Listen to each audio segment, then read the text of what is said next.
আজকে তো মহাশিবরাত্রি, সকলকে জানাই মহাশিবরাত্রির অনেক অনেক শুভেচ্ছা। সবাই সুস্থ থেকো, সবাইকে ঠাকুর যেন সুস্থ রাখে, ভালো রাখে। সব কিছু গুছিয়ে টুচিয়ে নিয়েছি, এখানে দেখো ফল টল ধুয়ে রেখে দিয়েছি, সব কিছু গুছিয়ে নিয়ে মানে বসে পড়েছি পুজো করতে।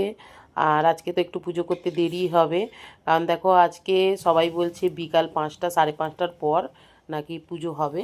কিন্তু আজকে তো আমি বাড়িতেই যেমন রোজ পুজো করি ওই রকম আজকেও বাড়িতে তো পুজো দিতেই হবে গোপুসোনাকে। তাই জন্য আজকে বাড়িতে আমার যে শিব ঠাকুর, বাড়ির শিব ঠাকুরকে ভালো করে মানে চান টান করিয়ে দুধ ঘি মধু দিয়ে আর পুজো টুজো ঘরেই করলাম। তারপরে আমাদের বাড়ির পাশে মন্দির আছে, ওই মন্দিরে ছেলে মেয়ে আর আমি গিয়ে পুজো দিয়ে আসলাম। দেখো বিয়ের আগে যত নিয়ম করে মানে পুজো করা হতো, উপোস পুরো সারাটা দিন মানে নির্জলা উপোস থাকতাম, এখন আর কিন্তু হয় না বিয়ের পরে।